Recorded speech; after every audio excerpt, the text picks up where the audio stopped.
Uniditi kambila duwendu karikarie Ubutete mile Nufositi kwambo Wewedi ulajulu Wewedi ulajulu Webosina tatanzambi Ujiburi tatanzambi Ujiburi tatemile Tatanzambiri tatemile Ulajulu ulajulu Ulajulu meniweye Ulajulu meniweye.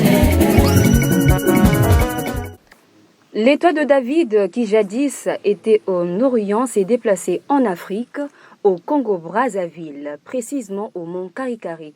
Bonsoir auditeurs et auditrices, bienvenue à votre émission La Prédication selon Guy-Émile Loufoy Sédikwabo. Ce soir, nous venons avec un nouveau thème, le 20 mai 1992, arrivée de l'étoile de David au mont Karikari. Nous recevons sur ce plateau des prédicateurs de l'association Lozolo Amour OPH. Chers prédicateurs, nos auditeurs et auditrices veulent vous connaître. Nous allons de la droite vers la gauche. Bonjour madame la journaliste. Bonjour. Merci de nous avoir reçus sur ce plateau. Donc je suis le frère Alaï Kovora, membre confirmé de l'EPH et prédicateur selon Guy-Émile Loufoy Sédikwabo.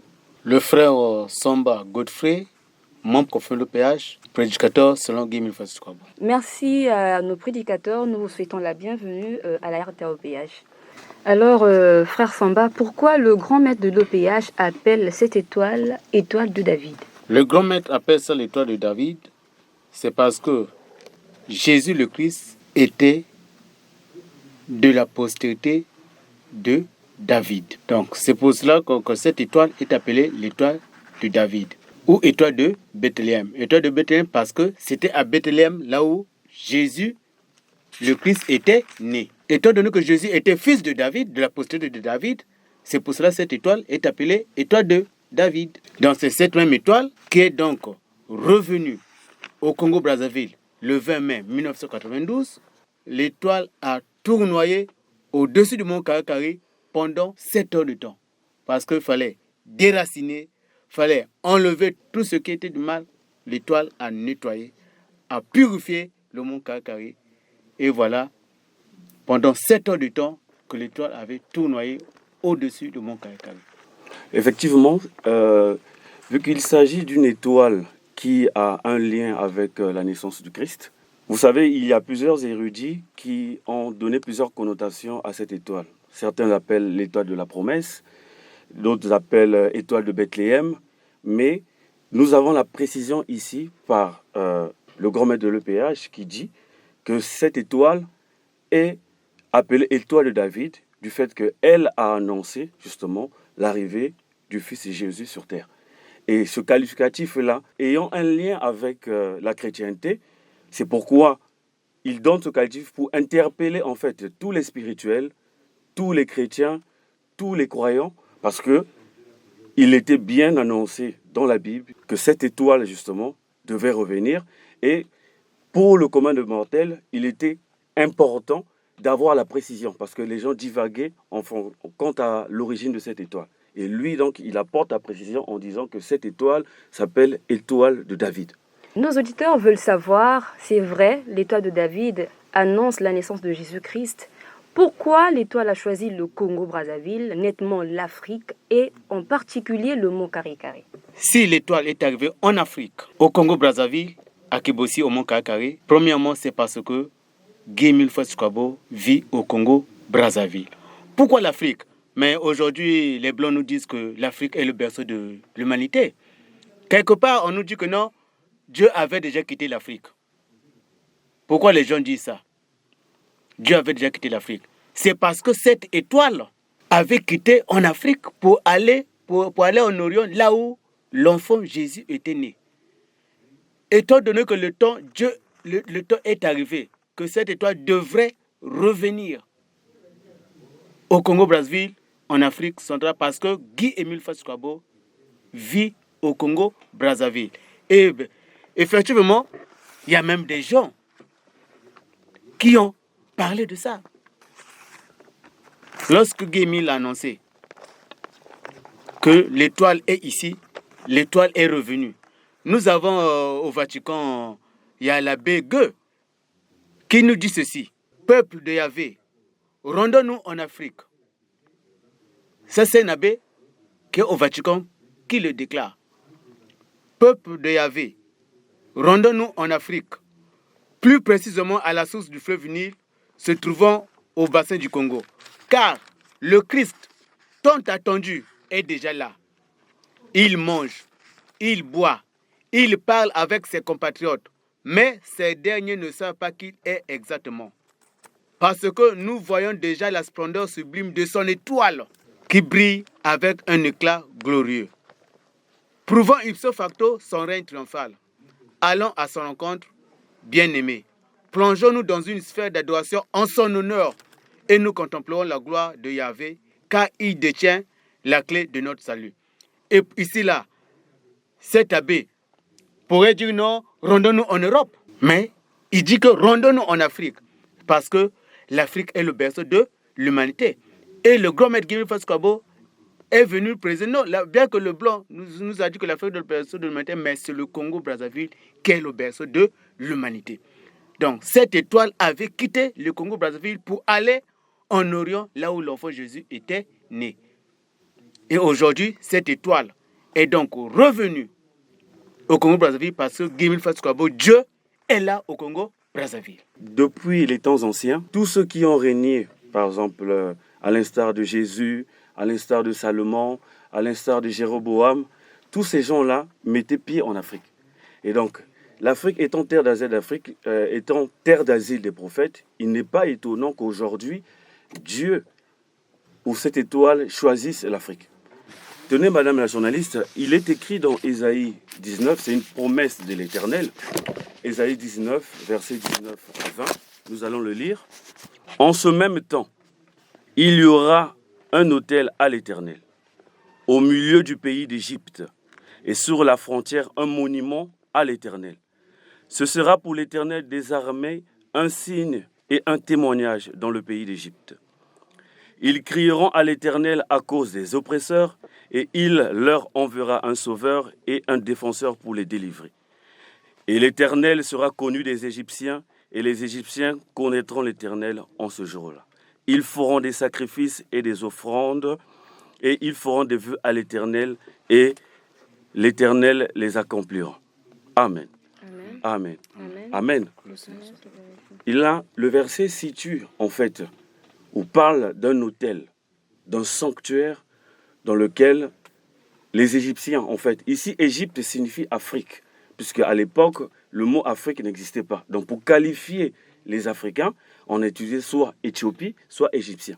Donc là, il veut parler des Africains, de ce peuple africain qui, justement, créera ou fera un autel et ou fera des offrandes à l'Éternel au centre du pays d'Égypte, donc au centre de l'Afrique. Vous voyez que Dieu donne déjà une précision du lieu où sera dressé son sanctuaire. Parce que il avait bien dit qu'il arrivera par la suite des temps que le trône de la maison d'Israël sera dressé sur une montagne. Ça, c'est écrit dans Ésaïe 2, versets 3, 4. Donc, ici, Dieu situe, il y a même plus loin encore, c'est Sophonie, dans Sophonie 3, de 9 à 12. Sophonie dit qu'au-delà des fleuves de l'Éthiopie, mes adorateurs, mes dispersés, m'apporteront des offrandes. Et si on fait un peu de géographie, celui qui est en Israël prophétise, il dit au-delà des fleuves de l'Éthiopie. C'est comme si je suis à Mongokamba et je dis au-delà d'Nkwiku. Donc à partir d'Nkwiku jusqu'en bas. Il dit ses adorateurs l'apporteront des offrandes. Vous voyez que ces deux versets se coïncident et parlent d'un même endroit. Mais seulement, voilà, c'est que les secrets de Dieu, il n'y a que Dieu lui-même qui peut les donner aux hommes. Il faut que Dieu suscite une personne pour donner la précision. Sinon, aujourd'hui, les gens parlent, il y a des documents, une prolifération d'ouvrages qui parlent de Jésus au nord de l'Angola, de Jésus-Christ en RDC, de Jésus-Christ. C'est-à-dire qu'il y a des représentations qui semblent annoncer ou semblent dire que Jésus-Christ serait peut-être en RDC ou que sais-je. Mais aujourd'hui, par un émile donné, nous avons la précision du lieu où Jésus-Christ, où cette lumière devait arriver. Et donc cette lumière prédit aussi dans Luc 17, verset 22 à 25. Nous pouvons le lire pour éclairer la lanterne des téléspectateurs, car il ne s'agit pas des affabulations, mais bien de ce que notre Seigneur Jésus-Christ avait dit. Car quand on dit que nous prions en esprit et en vérité, il faut lire la Bible de fond en comble. Il ne faut pas lire une partie et puis délaisser l'autre parce qu'on ne comprend pas. Parce que très souvent, il y a des mauvaises interprétations sous le retour du Christ. Et là, vous allez avoir la seconde venue du Christ telle qu'il lui-même il a annoncé. Nous allons lire à partir du verset 22. Et il dit aux disciples, « Des jours viendront où vous désirez voir au-dessus, voir un des jours du Fils de l'homme, et vous ne le verrez point. On vous dira, il est ici, il est là. N'allez pas, ne courez pas après. Car comme l'éclair resplendit et brille d'une extrémité du ciel à l'autre, on peut s'arrêter là d'abord, il dit, comme l'éclair brille d'une extrémité du ciel à l'autre, donc on voit, ça laisse sous-entendre un déplacement, parce que l'éclair est la manifestation soudaine et brève de la lumière. C'est comme quelqu'un quand il marche, quand tu vois l'étoile filante, tu l'aperçois dans un point de l'espace, un point A vers un point B. Mais ici, il donne cette signification-là, ou cet indice. Il dit l'éclair va resplendir d'une extrémité du ciel à l'autre. Donc il y a un déplacement ou une déportation d'un lieu vers un autre. Et il dit ceci, ainsi sera le Fils de l'homme en ce jour. Dans d'autres versions, on dit « Ainsi sera la venue du Fils de l'homme en ce jour ». Donc, en fait, ils veulent dire que lorsque je reviendrai, voilà le signe qui montrera que moi, le Fils de l'homme, moi, Jésus-Christ, je suis revenu. Et il dit « Mais il faut d'abord qu'il soit rejeté ou qu'il souffre beaucoup par cette génération ». Vous voyez, madame la journaliste. Donc, Jésus-Christ, ici, donne la précision, donne l'indice. Mais vu que c'était encore caché des hommes, les gens ne pouvaient pas le comprendre. Mais aujourd'hui, grâce à un Émile donné, on arrive à comprendre qu'en fait, le signe dont Jésus parlait, c'était le déplacement de l'étoile de David. Parce que de toute l'histoire de la chrétienté, il n'y a eu qu'un seul événement similaire. Et bien entendu, comme a su le dire mon gros chef qui est à côté, c'est que si elle a choisi le Congo-Brazzaville, parce qu'il y a ici Guy-Émile Houphouët-Sétikwabo, qui est fidèle continuateur de la mission ou de l'œuvre de Jésus-Christ sur terre. Et il dit que si je n'avais pas été obéissant, si cette étoile est arrivée, c'est parce que j'ai respecté les consignes, j'ai fait ce que Dieu a demandé, et c'est pourquoi cette étoile est venue. Mais vous savez, Dieu en mission ne se glorifie pas. Il a toujours une anecdote, une façon à lui de faire transmettre le message.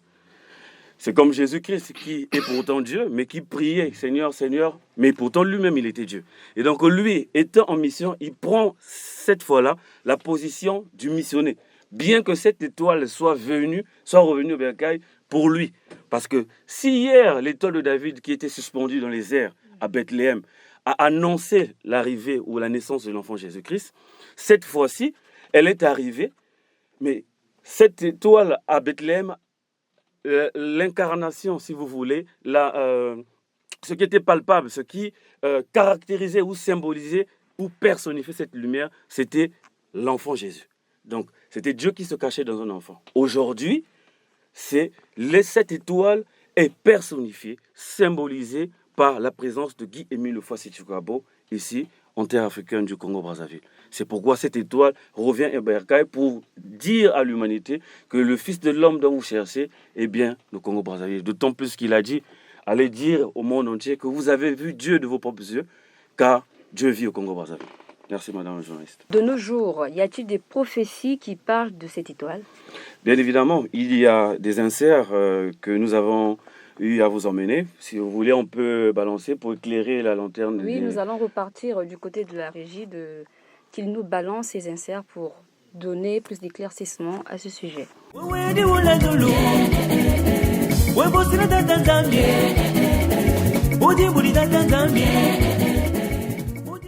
S'il faut qu'on crée ce grand Israël, ça veut dire qu'il faut aller faire la guerre aux Irakiens. Il faut qu'on les déloge de cet endroit où ils sont là. Donc ça rentre dans les plans du nouvel ordre mondial, visant à créer une troisième guerre mondiale, visant à créer les tensions entre faux juifs et faux arabes, parce que c'est sur ça que repose la Troisième Guerre mondiale selon les plans du général Albert Pike. C'est clair. Parce que dans la Bible, Josué accomplit la volonté de Dieu, consistant à installer le peuple d'Israël sur la terre de Canaan. Et les limites du territoire sont données dans Deutéronome 11, verset 24. Et c'est ce que Josué a fait. Donc il n'y a plus un grand Israël à venir créer, soit disant que ce que Dieu a dit à Abraham ne s'est pas accompli. Parce que selon eux, comme Dieu a dit à Abraham, que le territoire ira depuis le torrent d'Égypte jusqu'au grand fleuve, le fleuve de l'Euphrate. Donc il faut donc, n'est-ce pas, aller créer le grand Israël pour soit disant accomplir la volonté de Dieu. Or, autant ça, ce sont des plans sataniques, maçonniques. Voilà, donc ils font fausser les plans de Dieu. Ils amènent l'humanité à croire que Dieu ment. Or, Dieu, que nous appelons ici en Afrique, est la vérité. Il est la vérité. Voilà. Donc, le temps est arrivé pour que les gens ouvrent les yeux et sortent de ce gros mensonge. Il n'y a pas un grand Israël à créer, c'est de la sorcellerie tout simplement. La tradition Congo est claire. Ce que Dieu a dit à Abraham est clair, ça s'est accompli depuis longtemps. Voilà. Donc, je vais lire un extrait de ce passage où Dieu parle à Abraham selon la tradition Congo. Vous verrez la différence entre ce que ces faux juifs disent et ce que les véritables juifs, les bas Congo disent. La tradition Congo nous dit ceci, je vais lire. Lorsque nos ancêtres Congo étaient à la recherche de la terre de promesse appelée Congo Jantotela, à partir du pays de Couche, Nzambia Congo Kalunga dit à nos ancêtres Congo, c'est par mon amour que j'ai créé l'humanité. À toi mon peuple bien-aimé, qui porte mon nom pour évoquer mon amour. Ça c'est la première partie. On continue. Tes premiers ancêtres sont venus du ciel. Mais toi, tu es né au pays de Couche. Je t'ai amené en Égypte. Maintenant, je te fais sortir de l'Égypte et je t'envoie au-delà du pays de Couche, donc entre parenthèses Éthiopie, pour être la tête et le cœur de cette grande région de Ntimansi. Ntimansi veut dire le cœur de la terre, qui va de l'océan Kachopa, c'est-à-dire la mer Méditerranée, encore appelée océan Atlantique dans la tradition Congo, jusqu'aux sources du Nil. Suivez bien, jusqu'aux sources du Nil. Tu habiteras au pays de la promesse du grand roi, le grand Mani Congo, qui viendra du ciel. C'est là que les prophéties s'accompliront pleinement. Car en vérité, dit le Seigneur, lorsque les fils du monde des ténèbres arriveront à dévier collectivement les peuples de la terre du droit chemin, la lumière qui rétablira le monde proviendra de Congo Jantotela, au temps prévu par le Seigneur, lorsque l'étoile de la promesse viendra de Congo Jakati, c'est-à-dire le Congo central ou encore l'Afrique centrale. Voilà ce que nous dit la tradition Congo.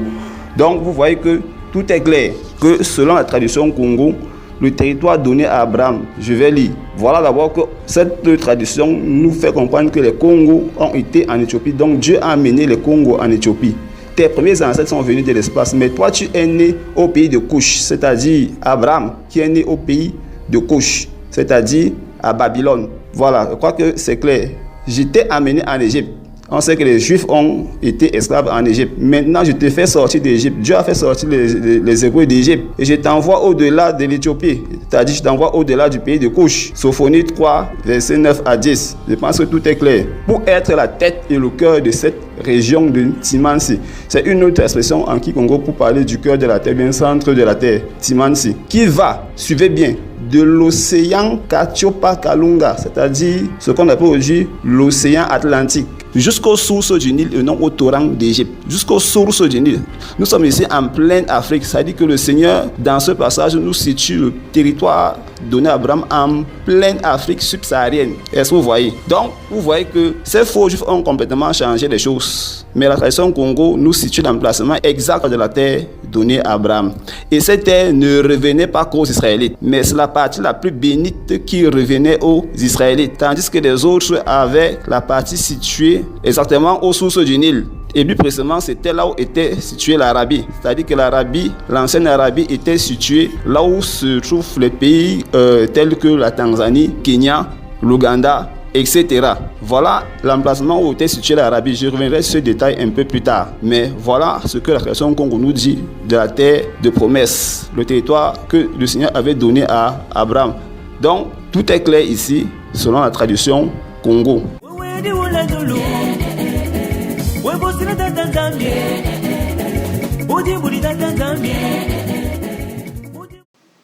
Merci la régie, de retour dans ce studio rouge de la RTOPH où nous avons reçu nos prédicateurs avec lesquels nous débattons sur ce thème 20 mai 92, arrivée de l'étoile de David au mont Karikari. Nous parlons ici des prophéties avec le frère Alaïk. Nous allons reprendre, est-ce qu'il y a des prophéties qui parlent de l'étoile de David? Bien évidemment qu'il y a des prophéties, comme venait de le dire notre confrère camerounais, qui parle, vous voyez que là c'est même un Camerounais, ce n'est pas un Congolais, qui reprend un texte Congo, une traduction Congo de la prophétie que Dieu a faite à Abraham. Et là-bas, on parle du Congo Timanti, c'est-à-dire que de l'Afrique centrale, du cœur de la terre. Et donc, vous voyez qu'il y a des prophéties au niveau de la traduction Congo, de la prophétie faite à Abraham. Il y a aussi Abdou-Rouchine, de son vrai nom Oscar Berne, qui a prédit justement cette étoile de David, mais qui n'a pas donné le lieu où elle devait atterrir. Donc, pour ceux qui veulent bien lire, parce que nous souvent au Congo on ne lit pas beaucoup, mais nous sommes prompts à bouder, il y a un livre qu'on appelle « Dans la lumière de la vérité », intitulé « Dans la lumière de la vérité », écrit par Abdou-Rouchine.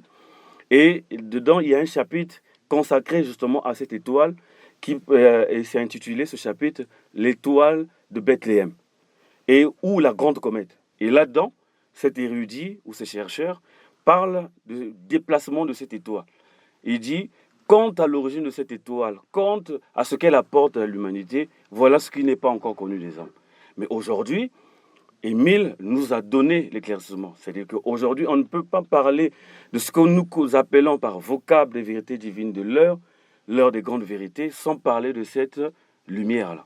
Et donc, cette lumière a pour vocation de comme avait dit Jésus-Christ, il ne restera pas pierre sur pierre qui ne soit détruite. C'est-à-dire que tout ce que les hommes ont fabriqué ou ont falsifié, ont monté de toutes pièces pour aveugler l'humanité, eh bien, il ne restera pas pierre sur pierre qui ne soit détruite. Donc cette lumière vient renverser, bouleverser et éclairer l'humanité tout entière quant aux vérités divines afin que l'homme puisse obtenir le salut. Donc il y a plusieurs érudits, il y a lui, il y a récemment même sur TF1, on a parlé justement, il y a des astronautes ou je crois je veux appeler des chercheurs qui ont parlé justement de cette étoile. Et il y a bon nombre qui ont vu cette étoile, mais qui ne savent pas l'origine de cette étoile. Nous pouvons aussi balancer l'insert de la NASA qui a filmé justement le lieu où était tombée cette étoile, parce qu'une grande comète de ce genre ne pouvait pas passer inaperçue tout autant qu'il y a des satellites là-haut. Et donc, si la régie peut nous faire ce plaisir-là de nous donner cette image, afin que le monde entier sache qu'il ne s'agit pas seulement d'un Émile qui a vu, ou bien des habitants du pôle, mais même la NASA était à l'œuvre ce jour-là pour reconnaître le lieu où cette étoile était tombée. Donc, voilà un peu succinctement. Il y en a beaucoup, il y en a plusieurs, mais en raison de temps, on ne peut pas tout étaler. Voilà un peu ce que nous pouvons dire. Parlons des avantages de l'étoile de David au Congo-Brazzaville. La présence de cette étoile au Congo-Brazzaville, c'est Dieu qui est arrivé au Congo-Brazzaville. C'est la lumière de Dieu qui est revenue au Congo-Brazzaville. Le royaume céleste, dont l'apôtre Jean avait vu dans Apocalypse, la nouvelle Jérusalem de l'Éternel. À travers la lumière de Dieu qui est arrivée, Dieu nous a donné les piscines de l'Anguétanie. Et ces piscines de l'Anguétanie, c'est ça qui soigne toutes les maladies, même les maladies incurables. Et à travers la lumière de Dieu qui est arrivée au Mont Karakaré, nous avons reçu la paix de Dieu. Dieu nous a accordé donc là sa vraie paix depuis le 12 septembre 1999 à 0 heure. À travers l'arrivée de cette lumière, Dieu nous a accordé la vie éternelle depuis le 12 mars 1996. Mais nous devons savoir une chose. Par cette lumière, la présence de cette lumière va faire quoi et fera quoi? Le Mont Karakaré, le Congo-Brazzaville, sera maintenant le pays, le centre où tout le monde viendront pour venir adorer, louer Dieu. Et la présence de cette lumière va maintenant apporter des bouleversements dans ce monde. Parce que le vrai message maintenant doit partir du Congo-Brazzaville à travers, rien que par la présence de cette lumière ici au Mont Karakaré. Nous pouvons lire, il y a Gorbatchev, un président russe qui avait vu Dieu l'avait apparu, Dieu l'avait donné le message. Et Gorbatchev nous dit quoi? Gorbatchev nous dit ceci. Le message du vrai christianisme qui doit être proclamé à la face du monde le sera par un noir d'Afrique centrale. Point de départ de l'humanité dans le pays dont il est question en Ésaïe 18, verset 1, c'est-à-dire le Congo. Voici pour conclure ce que Dieu m'a montré concernant ce pays. Donc, la présence de cette étoile a fait ce que nous sommes en train d'appeler la révolution spirituelle. Parce que c'est cette révolution spirituelle qui commence par le Congo-Brazzaville annoncer les vérités divines que Guy Émile Fatou Kwabo est en train de nous annoncer. Alors, le frère Alaïk, peut-être vous avez quelque chose à ajouter? Bien entendu, nous disons ceci. C'est que cette étoile de David, ou ce retour au bercail de notre Seigneur Jésus-Christ, apporte d'innombrables bienfaits pour l'humanité tout entière. Pas seulement pour les Congolais. Ah oui. Parce qu'il s'agit de la lumière, parce que le mont Karikari est devenu la nouvelle Jérusalem descendue des cieux. Et par conséquent, le centre de gravité de la terre, le point de rencontre de toutes les races, noires, jaunes, rouges, pour adorer le vrai Dieu. Tout ce que nous avons vu, la Mecque, le Vatican, n'était que l'ombre des choses à venir. Mais aujourd'hui, il y a la concrétisation, parce que Abraham l'a dit, ou dans Hébreu, c'est qu'ils ont salué ces choses de loin, mais ils attendaient la cité dans les fondements, et le bâtisseur est l'Éternel lui-même. Mais aujourd'hui, nous avons ce privilège, nous les gens de cette terre, de cette époque, de vivre ce moment. Parce que les gens ont entendu ça il y a fort longtemps, et voilà un privilège. Qu'est-ce qu'il y a de plus beau que d'être accordé de son Dieu? Qu'est-ce qu'il y a de plus riche? Parce que tu ne peux pas être riche et pauvre en même temps. Si Dieu est là, forcément par-dessus tout, tu deviendras riche. Il va, parce que c'est l'importance de l'arrivée de la lumière. Parce que les gens disent, bon, la lumière est arrivée au Congo, mais qu'est-ce que cela nous donne? Jésus-Christ est africain, mais qu'est-ce que cela nous apporte? C'est ça. Mais cette lumière, justement, vient donner un coup d'arrêt à toutes ces manœuvres diaboliques qui consistaient à asservir certains peuples et élever d'autres. Il vient pour mettre toutes les personnes, notre Seigneur Jésus-Christ, toutes les personnes à égalité. C'est-à-dire que ce qui va nous différencier, c'est juste la piété. C'est-à-dire que ton rapprochement ou bien ta filiation avec ton Dieu. Et voilà, c'est l'un des privilèges, mais aussi, c'est que le Congo, qui est aussi pays hôte de cette lumière, abrite justement cette nouvelle Jérusalem. Donc, et une fois, le grand maître a même dit, ce n'est pas le pétrole qui va construire le Congo, mais le tourisme. Vous voyez comment des milliers et des milliers de personnes se déplacent à l'ancienne Jérusalem pour visiter les murs de lamentation. Combien de gens vont au Vatican? Combien de gens vont à la Mecque? Mais aujourd'hui, une fois que les hommes de ce monde reconnaîtront ou accepteront que c'est bel et bien le retour et que le mont Karikari est la nouvelle Jérusalem, à ce moment-là, parce que lui, Dieu, il connaît tous nos besoins, mais ce qu'il nous demande, nous, c'est de connaître qui il est. Il a prédit, il y a plusieurs prophéties dans Ésaïe, notamment Ésaïe 60, qui parlent du retour des princes qui étaient déportés. Parce qu'il faut le dire aussi, que les Africains, en fait, le peuple bantou en particulier, sont ce véritable peuple juif.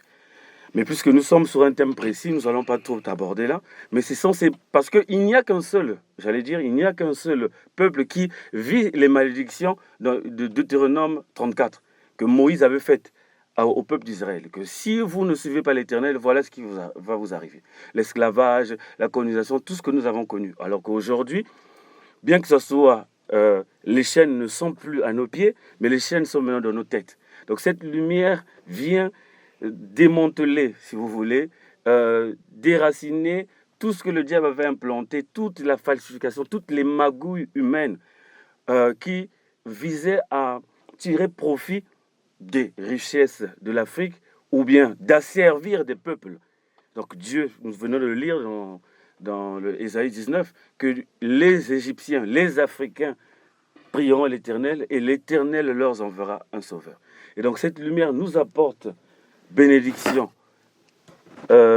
richesse, prospérité, même si aujourd'hui il semble avoir des guerres ça et là, mais le grand maître dit c'est juste, c'est comme on tue une poule ou un coq.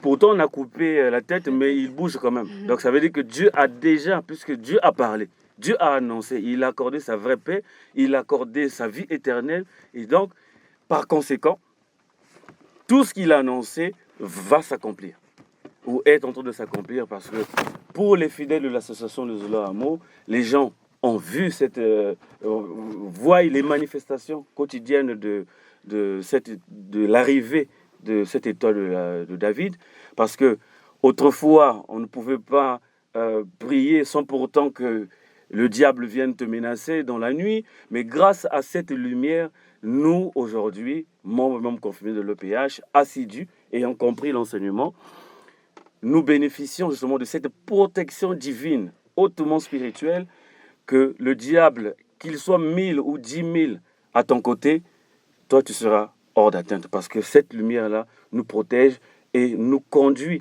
Pour peu que l'homme se laisse envahir par cette lumière, pour peu que cette lumière l'envahisse, et lui, cet homme, si elle accepte sincèrement cette lumière, elle sera conduite à la vie éternelle. Donc cette lumière apporte des bienfaits.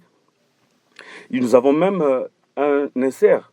Vous avez dit tout à l'heure dans une de vos questions, pourquoi le Congo? Oui. Parce que, vous savez, il y a un insert, il y a un historien qui s'appelle Kovi Gomez, qui dit que pour lui, le paradis terrestre, c'est l'Afrique.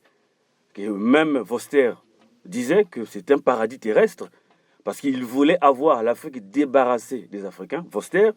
Mais lui, Kovi Gomez, il dit, eh bien, le paradis terrestre a un jardin de l'Éden qui s'appelle le Congo-Brazzaville. Évidemment, parce que, qui s'appelle, le Congo. Si je ne dis pas Congo-Brazzaville, il dit Congo avec grand K. C'est-à-dire que toute la partie de l'Afrique centrale qui formait le Congo d'Antotila.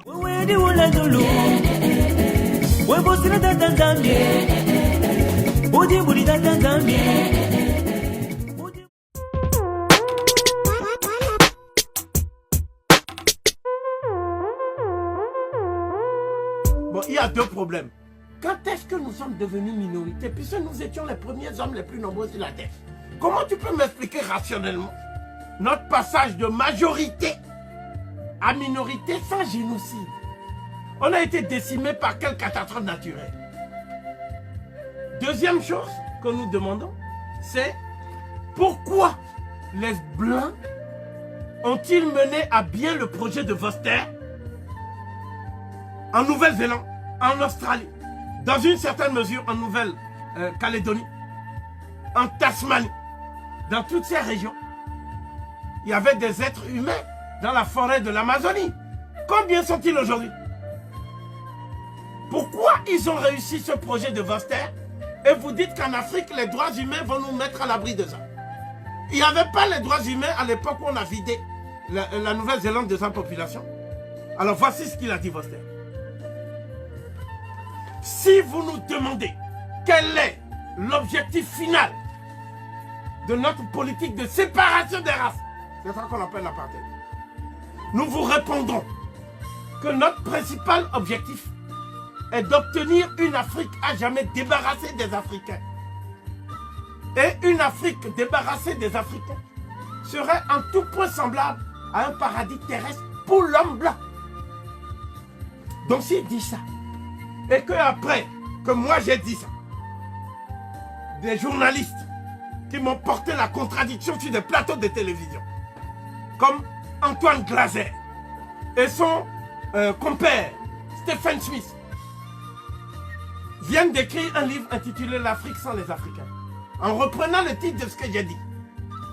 Donc c'est là où les Noirs disent maintenant « Merci de nous avoir mis en garde contre le danger Quand ce sont des blancs, eux, ils ne font pas de paranoïa. Eux, ils font tout simplement lanceurs d'alerte humanitaire.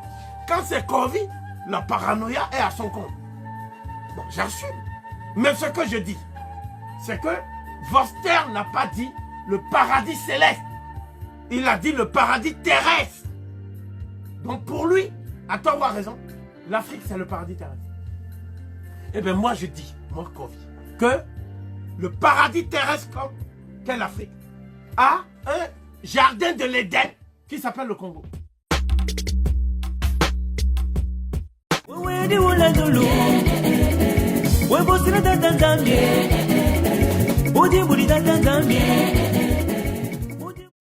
Il n'y a pas un sous-sol qui est aussi riche que nos voisins de la RDC. Ah oui, ça c'est vrai. Vous allez voir, suivre les chroniques d'Alain Foucault, quand il parle de la RDC comme un scandale géographique. C'est-à-dire qu'il y a des richesses qui aujourd'hui, qui nous permettent d'utiliser le téléphone, qui va permettre de fabriquer les voitures électriques. Donc toutes ces matières premières, la RDC à elle-même détient au moins 90% des ressources naturelles sur toute la planète. Donc vous voyez, d'autant plus que l'Afrique a la forme d'un revolver dans la gâchette et le Congo. Donc pour nous, nous avons cette conviction-là que dans les jours à venir, d'autant plus qu'il l'a annoncé, que lui, Émile l'a dit, que le monde entier viendra au Congo et tous les peuples seront heureux. Donc voilà, de façon ramassée, ce que la lumière, la grande et terrible lumière revenue au Congo-Brazzaville apporte à l'humanité tout entière. Et bien entendu, l'association Lozolo Amour OPH, étant le centre de diffusion de l'enseignement de l'OPH sur Terre, elle est ce peuple échantillon qui annonce, qui véhicule ce message, accompagné, il faut le dire, par les œuvres de bienfaisance, parce qu'une foi sans les œuvres est une foi morte. Bien que nous annonçons ces vérités, mais nous les accompagnons en faisant la bienfaisance à l'humanité tout entière. Tel est le but de l'association Lozolo Amour OPH. Vous avez dit en long et en large, maintenant que nous arrivons au terme de notre émission, les auditeurs et téléspectateurs, qu'est-ce qu'ils peuvent retenir de cette émission? Le Congo-Brazzaville est un pays qui est béni. Pourquoi? Parce que la lumière de Dieu, parce que l'étoile que les trois rois mages avaient suivie pour aller montrer là où Jésus le Christ était né, cette étoile n'est plus en Orient là-bas, mais cette étoile était revenue au Congo-Brazzaville. Cette étoile, c'est la lumière de Dieu. Cette étoile, c'est Dieu lui-même. Le Dieu que nous lisons dans la Bible, le Dieu d'Abraham, d'Isaac et de Jacob. Ce Dieu-là, que quelque part, les gens nous disent que non, Dieu avait déjà quitté l'Afrique. Mais ce Dieu était déjà revenu au Congo-Brazzaville depuis le 20 mai 1992. Et que les Congolais doivent être heureux parce que Dieu habite maintenant au Congo-Brazzaville. Si hier, Jésus le Christ était né là-bas en Orient, cette fois-ci, Jésus est venu naître au Congo-Brazzaville, au mont Karikari. Voilà, pour appuyer les propos que mon gros chef venait de dire, c'est que le peuple congolais, ou nos téléspectateurs doivent retenir, c'est qu'il y a aujourd'hui la possibilité pour nous, Congolais, de prier le vrai Dieu. Parce qu'il y a une prolifération, en fait, d'œuvres ou encore d'églises non-sens qui visent à perturber justement la direction que tout bon chrétien veut suivre pour hériter le royaume des cieux. Cette étoile de David, ou ce retour au bercail de Dieu, au lieu où tout avait commencé, il faut le dire, nous apporte des bénédictions multiples. Vous savez, on pourra être pillé du pétrole, on pourra être pillé du diamant, on pourra piller toutes nos richesses. Mais cette richesse-là ne pourra nous jamais être ôtée. Parce qu'il a dit, cette lumière sera là d'éternité en éternité. Et donc, c'est un privilège pour nous, les Congolais, qui sommes au pays hôte, abritant justement cette lumière. Donc, à nous, Congolais, de porter haut l'étendard, de porter haut le flambeau, dire à la face du monde que Dieu vit au Congo-Brazzaville.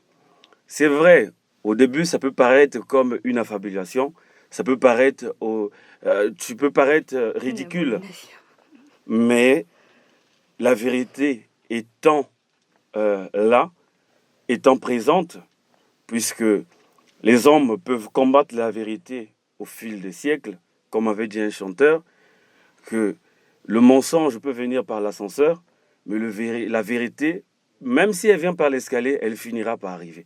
Et donc aujourd'hui, nous devons être fiers de porter en fait cette connaissance à la face du monde, parce qu'elle aura des conséquences énormes pour l'avenir. Notamment la prophétie d'Ésaïe 60 qui parle du retour des rois, des princes, avec l'or, l'argent, tout ce qu'ils ont eu amassé à l'extérieur, et viendront pour embellir ce beau pays qui est le nôtre.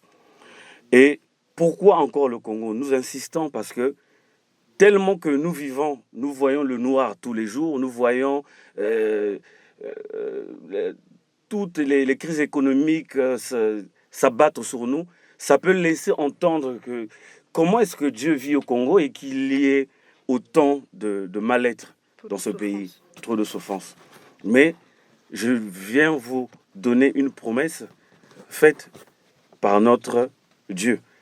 D'abord, Ésaïe 60, pour ceux qui connaissent, mais pourquoi le Congo et pourquoi nous insistons sur le fait que cette lumière est bien arrivée au Congo-Brazzaville et elle symbolise la présence de Dieu. Luc 17, verset 37 dit ceci, lisons au nom de Jésus-Christ. Les disciples lui dirent, « Où sera, Seigneur, le lieu de ces événements ?» Et il répondit, « Où sera le corps, là s'assembleront les aigles. » Amen. Amen. Amen. Amen. Amen. Dans d'autres versets, on dit, « Où sera le cadavre ?» Là encore, il faut bien décortiquer ce verset pour que les gens comprennent. Le corps ou le cadavre, vous savez que le cadavre est un corps frais. Et le cadavre, sous d'autres cieux, on peut enlever l'organe d'une personne qui vient de mourir pour effectuer plus tard la greffe. Donc c'est un corps frais. Mais ici, il s'agit d'une prophétie spirituelle. Qu'est-ce que ça veut dire le cadavre? Puisque les aigles, justement, viennent autour du cadavre et mangent, se nourrissent de ce cadavre. Ce cadavre est en fait la nourriture spirituelle. Donc, nourriture spirituelle fraîche parce que le cadavre est un corps frais. Donc, il s'agit là, Jésus voulait dire que là où il y aura cette nouvelle nourriture fraîche, cette nouvelle nourriture spirituelle fraîche, j'ajoute le qualificatif, parce que à cet endroit-là, s'assembleront les aigles de Dieu. C'est-à-dire que les enfants, les véritables enfants de Dieu, parce que la Bible appelle ou donne le qualificatif de aigle aux enfants de Dieu. Vous pouvez le lire dans Ésaïe 40, verset 31. Et donc là, il s'agit des enfants de Dieu qui vont tournoyer, qui vont venir autour de cette nourriture spirituelle fraîche. Donc ce qu'on appelle aujourd'hui message de l'heure ou vérité divine de l'heure. Il voulait dire par là, pour finir, que là où vous entendrez parler des vérités divines de l'heure, là s'assembleront les vrais adorateurs de Dieu. Et donc, pour une fois encore, et Guy-Émile Ofassi-Dikabo dit que cette lumière est arrivée au Congo, donc nous devons nous estimer heureux d'être ce pays hôte-là. Voilà un peu, madame la journaliste, ce que je tenais à dire en guise de conclusion. Chers téléspectateurs, chers auditeurs et auditrices, vous comprenez là que nous sommes à la fin de notre émission. Et merci de nous avoir suivis. Nous vous disons au revoir. Bonne suite des programmes sur la RTA OPH.